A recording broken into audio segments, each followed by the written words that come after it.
नमस्कार, देवभूमि समाचार में आपका स्वागत है। मैं हूं आपके साथ दीक्षा चौधरी। रुक करेंगे उत्तराखंड की खबरों का। उत्तराखंड के मुख्यमंत्री पुष्कर सिंह धामी ने लंदन से आने के बाद दिल्ली सदन में कई प्रेस कॉन्फ्रेंस और उत्तराखंड में विकास के लिए पास हुई 12,500 करोड़ रुपए की, ताकि उत्तराखंड में लोगों को रोजगार मिल सके। कई योजनाओं पर सहमति हुई। उत्तराखंड राज्य में दिसंबर माह में 8 और 9 दिसंबर को ग्लोबल इन्वेस्टर सबमिट करने का काम हम लोगों ने आगे बढ़ाया है। उस कड़ी में जहां दिल्ली में भी पिछले दिनों कॉटन लेजर हम लोगों ने यहाँ पर किया था और उस दिन भी हमको बड़ी मात्रा में लोगों निवेशक समूह के निवेश प्रस्ताव प्राप्त हुए थे। निवेश करारों पर भी हस्ताक्षर भी हुए थे और इसी कड़ी में जहां देश के अंदर अन्य राज्यों में भी अन्य स्थानों पर भी हम जो रोड शो लोगों से मिलने के कार्यक्रम है, ये कार्यक्रम लगातार करने वाले हैं। इस कड़ी में पिछले 25 तारीख को लंदन में भी रोड शो का कार्यक्रम हुआ, 26 तारीख को, 27 तारीख को बर्मिंघम में। तो जब हम वहां पहुंचे और एक लंबी यात्रा उत्तराखंड से करते हुए लगभग 14 घंटे की यात्रा वहां पर हुई और उस यात्रा के बावजूद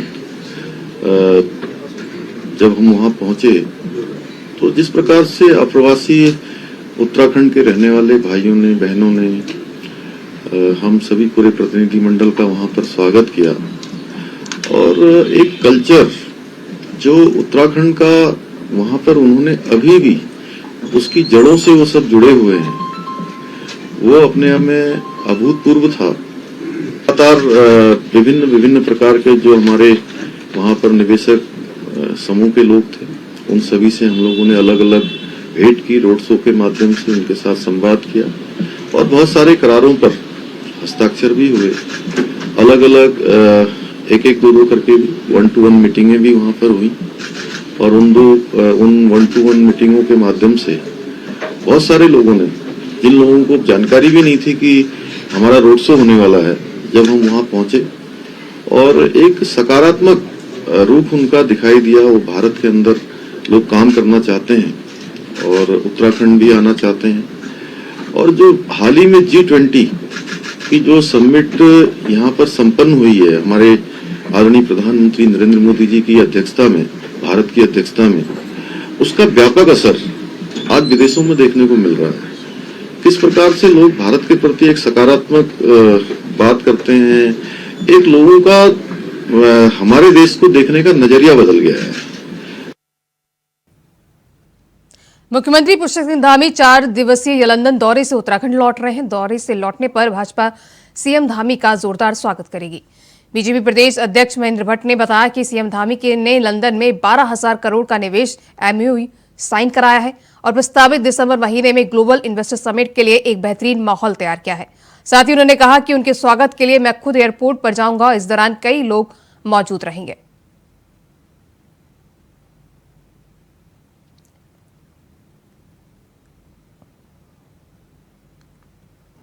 प्रदेश अध्यक्ष होने के नाते मैं उनके स्वागत के लिए एयरपोर्ट जाऊंगा और मैं ही नहीं, क्योंकि एक अच्छा वातावरण उनके द्वारा इस राज्य के हित में बनाया जा रहा है। इन्वेस्टमेंट की दृष्टिकोण से मैं कहूँ तो बड़ी संख्या में लोग आएंगे और उनका आभार व्यक्त करना पूरे उत्तराखंड के नागरिकों का सैद्धांतिक कर्तव्य भी है। और मैं अध्यक्ष के नाते हमने सभी अपने कार्यकर्ता से आह्वान किया है, आग्रह किया है कि उन्हें मुख्यमंत्री के स्वागत में कल हेलीपैड पहुंचेंगे। धामी सरकार में बीजेपी के नेताओं को दायित्व की जिम्मेदारी मिलने के बाद पार्टी मुख्यालय देहरादून में पार्टी के प्रदेश अध्यक्ष महेंद्र भट्ट का आभार व्यक्त किया गया। बता दें कि नई जिम्मेदारी मिलने के बाद पार्टी कार्यालय पहुंचे वरिष्ठ बीजेपी नेता और 20 सूत्रीय कार्यक्रम के क्रियान्वयन समिति के नवनियुक्त उपाध्यक्ष ज्योति प्रसाद गौरेला, उत्तराखंड राज्य बीज एवं जैविक उत्पाद प्रामाणीकरण संस्था के नवनियुक्त अध्यक्ष बलराज पासी समेत तमाम दूसरे नेताओं ने प्रदेश अध्यक्ष से मुलाकात कर उनका आभार व्यक्त किया। वहीं प्रदेश अध्यक्ष महेंद्र भट्ट ने सभी को नई जिम्मेदारी मिलने पर शुभकामनाएं दी हैं।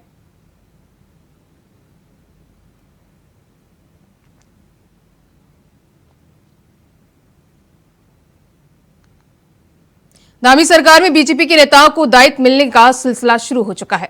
मुख्यमंत्री की संस्तुति पर पार्टी के 10 वरिष्ठ नेताओं को दायित्व दिए गए हैं। इसी में पार्टी के वरिष्ठ नेता और पूर्व सांसद बलराज पासी को उत्तराखंड राज्य बीज एवं जैविक उत्पाद प्रामाणीकरण संस्था का अध्यक्ष पद दिया गया है। दायित्वधारी बलराज पासी से बातचीत की हमारे संवाददाता अभय कैंतुरा ने। मुख्यमंत्री पुष्कर सिंह धामी ने पार्टी के वरिष्ठ नेताओं को बड़ी जिम्मेदारियां दी है, दायित्व तो दिए हैं और उनमें सबसे बड़ा दायित्व ये कह सकते हैं कि बीजेपी के जो वरिष्ठ नेता हैं, पूर्व सांसद हैं बलराज पासी जी, उनको यहाँ अध्यक्ष बनाया गया राज्य बीज प्रबंधन बोर्ड का। तो बातचीत करेंगे। सर, लंबा इंतजार था, मुख्यमंत्री जी ने वो मुराद भी पूरी करी, अब किस रूप में आप अपनी प्राथमिकताओं रखेंगे, क्या कुछ रहेगा सर ऐसा? मुख्यमंत्री जी, प्रदेश अध्यक्ष जी, हमारे महामंत्री संगठन अजय जी और केंद्रीय नेतृत्व ने कुछ निर्णय किए हैं कि भाई कुछ कार्यकर्ताओं को जिम्मेवारी दी जाए और अभी इसकी शुरुआत हुई है और आगे भी कार्यकर्ताओं को जिम्मेवारियां मिलेंगी। कोई भी कार्यकर्ता, पार्टी का संगठन हो, सरकार हो, कहीं न जिम्मेवारी पर वो रहे और काम करे ताकि 2024 में फिर से हमारी सरकार बन सके। कार्यकर्ताओं को परिश्रम पराक्रम से उत्तराखंड में दूसरी बार सरकार बनी है और जो मोदी जी की जनहित की योजनाएं हैं उनको जनता तक ले जाना, उनको काम कराना, ये सब हम सब कार्यकर्ताओं की जिम्मेवारी है और उसको ईमानदारी के साथ उसका निर्वहन करेंगे। सर, आपके पास राज्य बीज प्रबंधन बोर्ड का है, किसानों के लिए क्या कुछ आप अलग से रखें क्योंकि किसानों की आय दोगुनी हो सके उसके लिए लगातार सरकार प्रयास कर रही है? प्रधानमंत्री जी के 2 विषय बड़े प्रिय विषय हैं, किसानों की आय दुगनी हो और दूसरा जो है ऑर्गेनिक खेती पर भी उनका बहुत बड़ा फोकस रहता है। और मिलेट पर तो उन्होंने अभी पूरे देश का ही आह्वान किया है, बल्कि पूरी दुनिया का आह्वान किया है। और किसानों की आय दुगनी करने के लिए सबसे बड़ी आवश्यकता है कि किसानों का उत्पादन जो बढ़े, जो निश्चित जमीन में अधिक से अधिक उनका उत्पादन हो सके, उसमें एक बीज की महत्वपूर्ण भूमिका है और अच्छी क्वालिटी का बीज और किसानों तक पहुंचेगा तो मैं समझता हूं कि उनका उत्पादन में बढ़ोतरी होगी। और देश के अंदर जो हरित क्रांति आई है उसमें बीज की बड़ी महत्वपूर्ण भूमिका रही है, वैरायटी की बड़ी महत्वपूर्ण भूमिका रही है। उसी कारण से हमारा उत्पादन इतना बढ़ा है और उससे किसानों की आय जो है दुगनी नहीं और उससे ज्यादा है। पार्टी कार्यकर्ताओं को किस रूप में आप जोड़ने का काम करेंगे क्योंकि अब चुनावी वर्ष है और चुनावी वर्ष में आप वरिष्ठ नेता हैं और बड़ी भूमिका आप लोगों को अदा रहती है कि सभी के बीच समन्वय भी बना रहे? हाँ, चुनावी वर्ष है और भारतीय जनता पार्टी के लिए तो हर समय चुनाव है, हर समय काम है। तो हम चुनाव के हिसाब से तो तैयारी करती भी नहीं पार्टी, और एक चुनाव समाप्त होता है दूसरे की तैयारी कर देते हैं। और अगर नहीं चुनाव होता तो बूथ पर पार्टी के कार्यकर्ता निकल जाते हैं, बूथों को मजबूत करते हैं और लोगों को अपने साथ जोड़ते हैं। ये तो सतत प्रक्रिया है। चुनाव आ गया तो उसमें गति जो है कुछ बढ़ी और कुछ जो है दिखाई देनी चालू हुई है, इसलिए लगता है कि काम तेजी से बढ़ रहा है। थैंक यू सर हमसे बात करने के लिए। ये थे बलराज पासी जी जिन्होंने साफ तौर पर कहा है कि उनकी सरकार की जो प्राथमिकता है उन प्राथमिकताओं को बढ़ाने का काम आज किया जाएगा। पार्टी के जो कार्यकर्ता है उनसे बातचीत होगी। सबसे बड़ा है कि चुनावी वर्ष है तो ऐसे में कोशिश यही कि सरकार की जो जन उपलब्धि की जो नीतियां हैं, जो योजनाएं, वो जनता तक पहुंच सके। कैमरामैन निशांत चौहान के साथ अभय कैंतुरा, इंडिया वॉइस, देहरादून। लोकसभा चुनाव 2024 के लिए बीजेपी 5 सीटों पर एक बार फिर परचम लहराने की जुगत में लग गई है। यही वजह है कि बीजेपी अब 5 सांसद समेत 3 राज्यसभा सांसदों को ग्राउंड पर उतारने जा रही है ताकि सांसदों की पकड़ मजबूत हो सके। देखिए रिपोर्ट। उत्तराखंड में बीजेपी हो या कांग्रेस, दोनों ही लगातार अपने संगठन को मजबूत करने का काम कर रहे हैं। चुनाव से पहले बीजेपी संगठन स्तर पर अपने कील कांटों को दुरुस्त करने के लिए पार्टी के राष्ट्रीय संयुक्त महासचिव वी सतीश देहरादून के दौरे पर हैं, जो पार्टी नेताओं से चुनाव को लेकर फीडबैक ले रहे हैं। कांग्रेस पार्टी के प्रदेश अध्यक्ष करण माहरा हरिद्वार में गढ़वाल मंडल के जिलाध्यक्ष और महानगर अध्यक्षों की बैठक ले रहे हैं और चुनाव को लेकर संगठन स्तर पर क्या काम किए जा सकते हैं उसको लेकर दिशा निर्देश भी दे रहे हैं।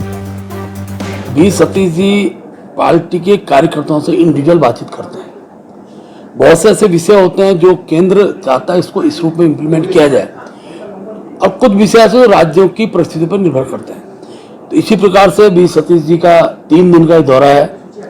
अभी पहले मोर्चों के साथ बैठक होगी, प्रदेश सरकार के प्रत्येक मंत्री से तय है नाम, उनके साथ वो इंडिविजुअल चर्चा वार्ता करेंगे, उनके विभागों संबंधी बातचीत भी होगी।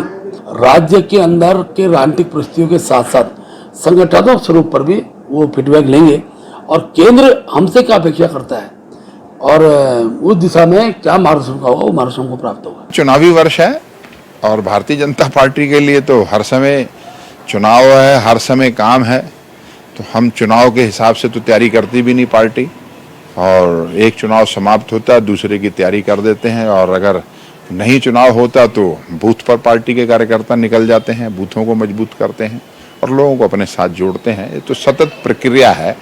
चुनाव आ गया तो उसमें गति जो है कुछ बढ़ी और कुछ जो है दिखाई देनी चालू हुई है, इसलिए लगता है कि काम तेजी से बढ़ रहा है। वहीं कांग्रेसी भी चुनाव की तैयारियों को लेकर कसरत शुरू कर चुके हैं। कांग्रेसी दावा कर रहे हैं कि बीजेपी की सारी कोशिश कवायद धरी की धरी रह जाएगी, क्योंकि जनता ने मन बना लिया है कि वो कांग्रेस के साथ खड़ी है। कांग्रेस पार्टी 2024 के लोकसभा चुनाव को बहुत गंभीरता से ले रही है। हम संगठन की लगातार समीक्षा कर रहे हैं। आज गढ़वाल मंडल के सभी जिलाध्यक्ष, नगर अध्यक्ष और महानगर अध्यक्षों की बैठक आदरणीय प्रदेश अध्यक्ष करण महाराज जी ले रहे हैं। उसमें संगठन की समीक्षा भी करेंगे। जहां पर कोई कमियां पाई जाएंगी उसका फीडबैक भी लेंगे, जो भी मुद्दे हैं उस पर सुझाव भी लेंगे, क्योंकि प्रदेश के जो ज्वलंत मुद्दे हैं उसके अलावा जो है जिला स्तर पर, स्थानीय स्तर पर भी कई मुद्दे हैं, उनको भी हम जनता के बीच उठाने का काम करेंगे और संगठन की जो भी कमियां होंगी उसको चाक चौबंद करने का काम करेंगे। लोकसभा चुनाव के लिए उत्तराखंड की 5 सीटों का बड़ा महत्व है। उत्तराखंड में जीत का संदेश देश के दूसरे राज्यों पर बड़ा असर डालता है। इसलिए बीजेपी हो या कांग्रेस, दोनों ही दल उत्तराखंड की 5 लोकसभा सीटों पर अपनी जीत सुनिश्चित करने के लिए धरातल पर संगठन को मजबूत करने का काम कर रहे हैं और जनता को अपने पक्ष में लामबंद कर अभी से मनोवैज्ञानिक बढ़त बनाने में जुटे हुए हैं। मगर सवाल ये है कि 24 में बीजेपी 5 सीटों पर लगाएगी जीत की हैट्रिक या फिर कांग्रेस करेगी कमाल। देहरादून से अभय कैतुरा की रिपोर्ट।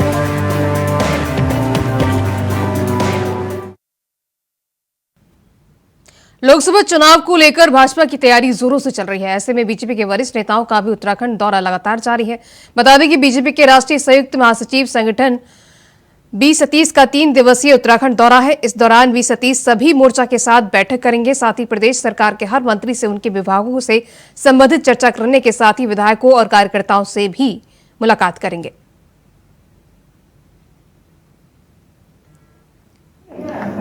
देखिए, बी सतीश जी हमारे राष्ट्रीय संयुक्त महासचिव संगठक हैं और बी सतीश जी पार्टी के कार्यकर्ताओं से इंडिविजुअल बातचीत करते हैं।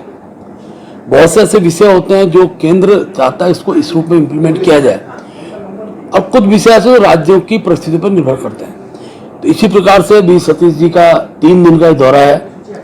अभी पहले मोर्चों के साथ बैठक होगी। प्रदेश सरकार के प्रत्येक मंत्री से तय है नाम, उनके साथ वो इंडिविजुअल चर्चा वार्ता करेंगे, उनके विभागों संबंधी बातचीत भी होगी। मुख्यमंत्री पुष्कर सिंह धामी का ब्रिटेन दौरा सफल रहा है, जिसमें दिल्ली से लेकर लंदन तक मुख्यमंत्री पुष्कर सिंह धामी और उनके प्रतिनिधिमंडल द्वारा 19,600 करोड़ के निवेश के MOU साइन किए गए हैं। में निवेश आ सके, यहाँ पर ज्यादा से ज्यादा उद्योग लग सके, उसके लिए उत्तराखंड राज्य में ग्लोबल इन्वेस्टर समिट होने जा रहा है। दिसंबर माह में प्रस्तावित कार्यक्रम है और मुख्यमंत्री पुष्कर सिंह धामी इस कार्यक्रम को सफल बनाने के लिए ब्रिटेन के दौरे पर गए थे। मुख्यमंत्री पुष्कर सिंह धामी का ब्रिटेन का दौरा काफी सफल भी रहा है। दिल्ली से लेकर लंदन तक मुख्यमंत्री पुष्कर सिंह धामी ने 19,600 करोड़ के MOU साइन किए हैं। ये समझा जा सकता है कि आने वाले दिनों में निवेश के जो MOU होंगे वो और ज़्यादा यहाँ पर होंगे। सरकार ने जो 2.5 लाख करोड़ का जो लक्ष्य निर्धारित करा है निवेश के लिए, उसकी संख्या इस बार ज़्यादा यहाँ पर होगी। ये समझा जा सकता है कि इस निवेश के जरिए उत्तराखंड राज्य में विकास की जो रफ्तार होगी और तेज होगी और उत्तराखंड राज्य का चौमुखी विकास होगा। ये समझा जा सकता है कि मुख्यमंत्री धामी के कुशल नेतृत्व में उत्तराखंड राज्य लगातार आगे बढ़ रहा है। कैमरामैन हसनैन के साथ अभय कैंतुरा, इंडिया वॉइस, देहरादून। उत्तराखंड में लोकसभा चुनाव के लिए भाजपा हो या कांग्रेस, दोनों ही सियासी दल अपनी कमर कस चुके हैं और पार्टी कार्यकर्ताओं को धरातल पर जनता से जोड़ने के लिए निर्देश दे चुके हैं। साथ ही कांग्रेस पार्टी के गढ़वाल मंडल के सभी जिला अध्यक्षों और महानगर अध्यक्षों के साथ हरिद्वार में पार्टी के प्रदेश अध्यक्ष करण मेहरा ने बैठक की है। के लिए बीजेपी और कांग्रेस दोनों ही अपनी कमर कस चुकी है। कांग्रेस की जहां आज हरिद्वार में गढ़वाल मंडल के जिला अध्यक्षों और महानगर अध्यक्षों की बैठक हो रही है, वहीं बीजेपी के जो वरिष्ठ नेता हैं बी सतीश, वो इस समय उत्तराखंड के दौरे पर हैं और पार्टी के नेताओं से फीडबैक ले रहे हैं कि किस प्रकार से आगे का काम किया जा सकता है। ये समझा जा सकता है कि लोकसभा चुनाव के लिए बीजेपी और कांग्रेस वो किसी भी कीमत पर अपनी कोई कोर कसर छोड़ना नहीं चाहती है। इस चुनाव को बड़े अंतर से जीता जा सके, उसके लिए अभी से ही पार्टी में जो कमियां हैं, संगठन में जो कमियां हैं, उनको दूर करने का काम किया जा रहा है। जनता के बीच कैसे बीजेपी और कांग्रेस अपनी पकड़ मजबूत बना सकते हैं, उसके लिए नेताओं की जो जिम्मेदारी है, उस जिम्मेदारी को बढ़ाने का काम यहाँ पर किया जा रहा है। यह समझा जा सकता है कि 24 का इलेक्शन दोनों ही दल जीतना चाहते हैं, इसीलिए अपनी तैयारियां पुख्ता करते नजर आ रहे हैं। कैमरामैन निशांत चौहान के साथ Abhay Kaintura, India voice, Dehradun. Operation Prahar के तहत दून पुलिस लगातार बड़ी कार्रवाई कर रही है। देहरादून एसएसपी अजय सिंह अलग अलग टीमों का गठन कर इनामी अभियुक्तों की तलाश और गिरफ्तारी कर रहे हैं। इसी कड़ी को आगे बढ़ाते हुए एसएसपी देहरादून के निर्देश पर दून पुलिस द्वारा इनामी अभियुक्तों की तलाशी और उनके गिरफ्तारी हेतु व्यापक स्तर पर प्रचार प्रसार की कार्रवाई की जा रही है। कार्रवाई के तहत पुलिस द्वारा संबंधित अभियुक्तों के निवास स्थान पर अभियुक्त की फरारी और इनाम घोषित होने संबंधित पंपलेट चस्पा किए जा रहे हैं।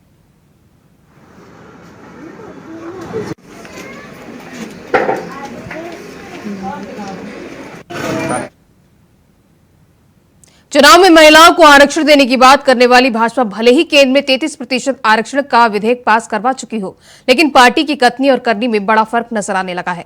उत्तराखंड में जहां महिलाएं पार्टी के प्रति आघात विश्वास रखती हैं, वहीं दायित्व बंटवारे में भाजपा की तरफ से भेदभाव किया गया है। पार्टी संगठन की सिफारिश पर सरकार ने जिन 10 लोगों को दायित्व दिए हैं, उनमें मात्र एक महिला है जिसे दायित्व मिला है। और अब इसी विषय को लेकर कांग्रेस पार्टी भाजपा पर जुबानी हमला कर रही है। सुनिए क्या कुछ कहा प्रदेश प्रवक्ता शीशपाल बिष्ट ने।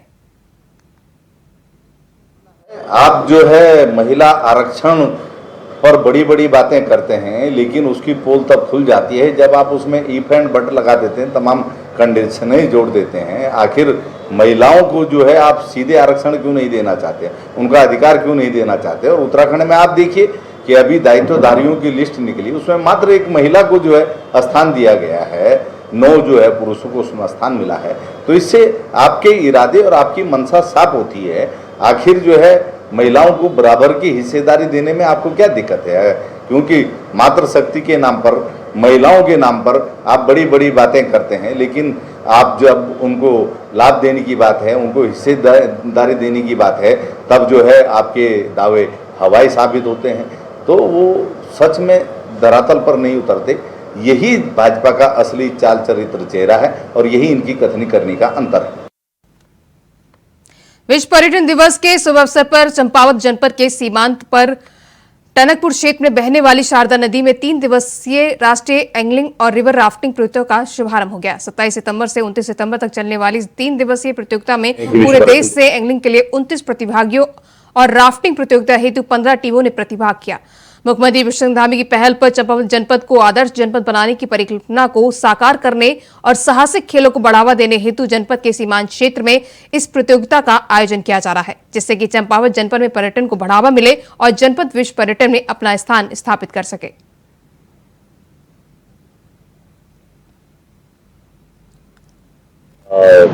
सबसे पहले आप लोगों को विश्व पर्यटन दिवस की बहुत बहुत शुभकामनाएं।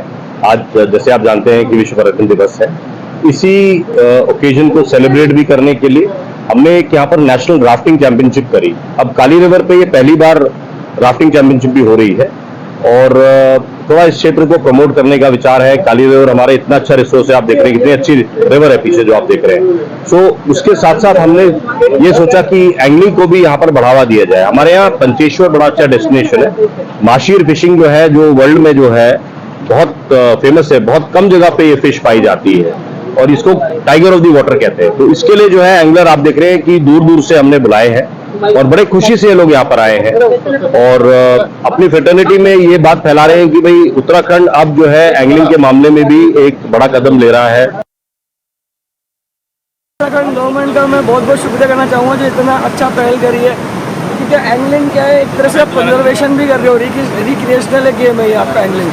इसके थ्रू आप मछली जो जिनकी पॉपुलेशन कम हो रही है इसको बढ़ा सकते हैं हम, और ये हर गवर्नमेंट को करना चाहिए। उत्तराखंड गवर्नमेंट का मतलब मैं तहे दिल से शुक्रिया करना चाहता हूँ इस बारे में कि आप एंगलिंग को आप प्रमोट कर रहे हैं। और जो आपका रिवर्स है वो undoubtedly best reverse in India, definitely it is the best river अभी। आप कहाँ से आए सर? मैं कोटा राजस्थान से आया हूँ सर। धन्यवाद सर। पुष्पांजलि फ्लैट्स के नाम पर करोड़ों की धोखाधड़ी को अंजाम देने वाले राजपाल बलिया को एसटीएफ ने नैनीताल से गिरफ्तार किया है। बता दें कि राजपाल बलिया पर 25,000 रुपए का इनाम भी था। साथ ही इसी मामले में दीपक मित्तल और उसकी पत्नी राखी मित्तल अभी भी फरार चल रही हैं। हालांकि दीपक मित्तल के पिता को हाल फिलहाल में हरिद्वार से गिरफ्तार किया जा चुका है।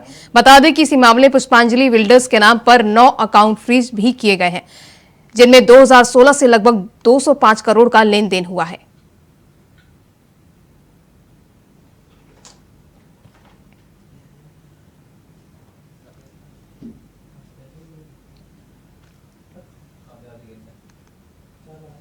उत्तराखंड की चर्चित अंकिता भंडारी केस में हत्याकांड से जुड़े सबसे अहम गवाह की कोर्ट में पेशी होगी। बता दें कि अंकिता की हत्या से पहले पुष्पदीप अंकिता को आखिरी बार फोन पर बात की थी।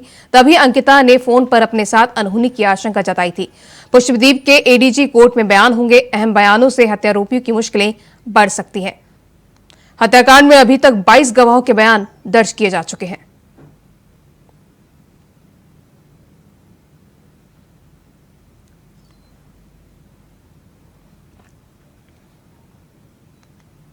चमोली में नौनिहालों ने स्वच्छ भारत के तहत लोगों को संदेश देने का अनोखा अंदाज ढूंढ निकाला है, जिसके तहत छोटे छोटे बच्चों ने अपने कंधों पर सिंगल यूज प्लास्टिक की अर्थी उठाई और स्वच्छ भारत का अनोखा संदेश जोशीमठ में लोगों तक पहुंचाया।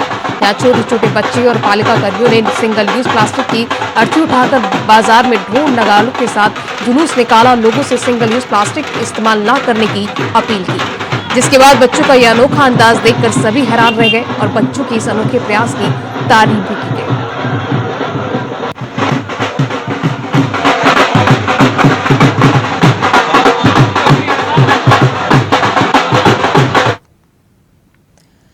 वरिष्ठ पुलिस अधीक्षक देहरादून द्वारा जनपद के समस्त थाना प्रभारियों को अपने अपने थाना क्षेत्रों में यातायात नियमों का उल्लंघन करने, सार्वजनिक स्थानों पर शराब पीकर हुड़दंग करने और अवैध खनन में लिप्त व्यक्तियों के विरुद्ध सघन चेकिंग अभियान चलाकर प्रभावी कार्रवाई करने के निर्देश दिए गए। इसी संदर्भ में बुधवार की रात को सघन चेकिंग अभियान चलाया गया।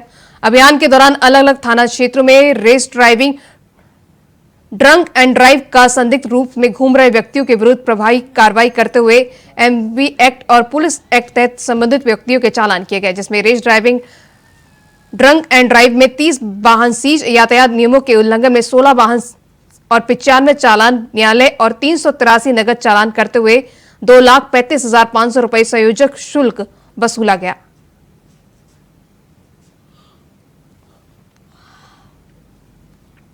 फिलहाल देवभूमि समाचार में बस इतना ही। खबरें लगातार जारी हैं। नमस्कार।